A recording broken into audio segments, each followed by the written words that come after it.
Hey everyone, Toshiibeats here, and today I'm driving a yellow 1991 Mazda RX-7 Spirit R. And today I'm driving this thing downhill on Nagao. I figured I'd go ahead and give a car like this a proper chance to see what it's about when it comes to the handling and the experience that you get when driving the thing. This is a rotary engine car, which means there is practically no weight over the front wheels, which means the turn-in response on this car is honestly pretty great. So I figured I might as well bring it to a mountain course and really see what this car can do. Honestly, so far,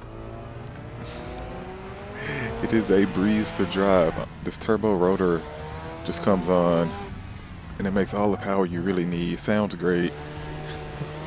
Turn-in is great. And with this being the Spirit R, having a few extra advancements, Recaro seats are lighter, different brake package.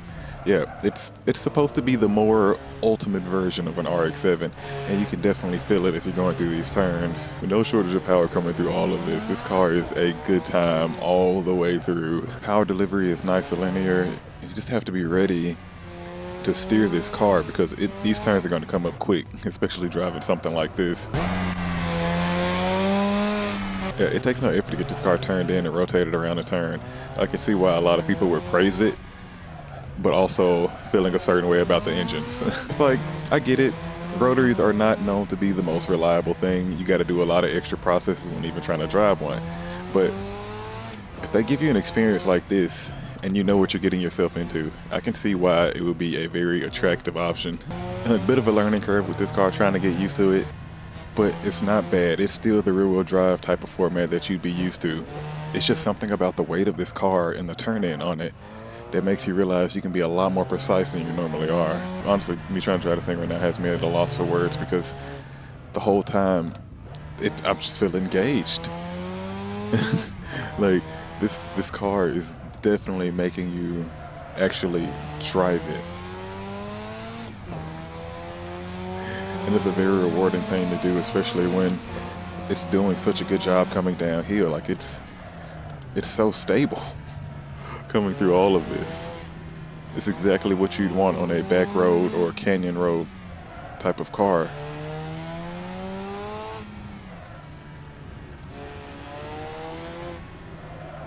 Funny enough, I know I drive my Toyota MRS quite a bit. That's like one of my favorite like mountain cars.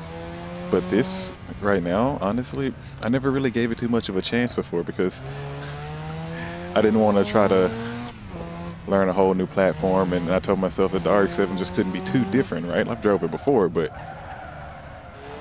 never enough to be like, oh yes, this is something I just want to learn. I want to learn this car and be good with it. It just didn't click for me like that. But every time I drive it, I always ask myself, why didn't I?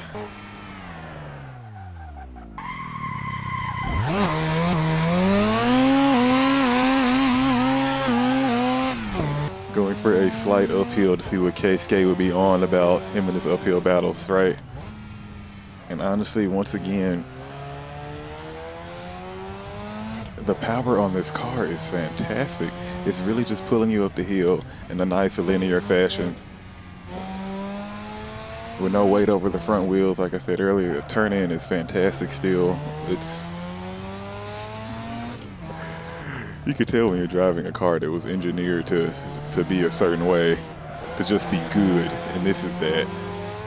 Like, I can almost see why K-Skate would want to go uphill in this because it's just so effortless to do. It's nothing to get stopped. It's nothing to change direction with this thing.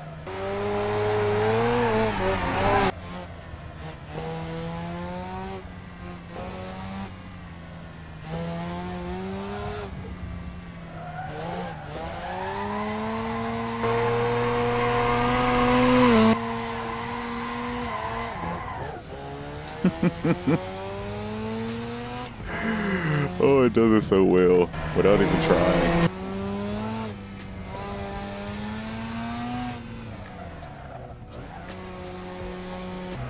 Yeah, see, I wanted to be able to get on here and talk more about what this car can do, but as you can see, it does the talking for itself. I'd love to see this car in way more gifted hands, especially on somebody that knows the course, because I don't think you'd be able to keep up with this thing, honestly.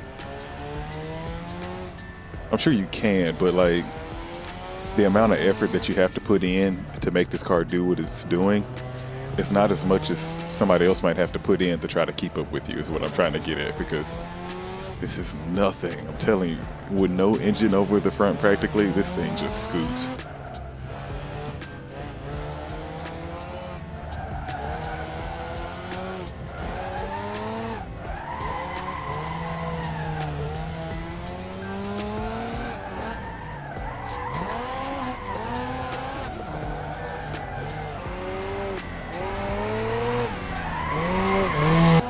Once you can get the body roll going on this thing, it will start to do all the slip angle through these turns, and it will be so fast that it would be crazy to even think about trying to come through here 10/10 and just nailing every turn. I'd hate to imagine how fast this car could be.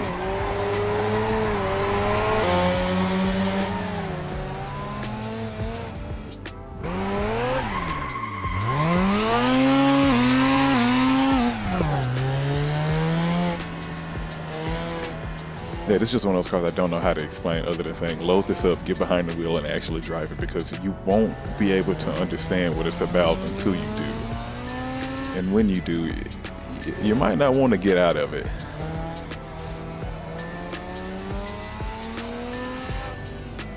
Okay, because I'm going to end up going back down this hill. All right, everyone, you know what I'd like to say? Like, comment, subscribe, and I will see you in the next car. It might not be as crazy as this one, but it'll be good.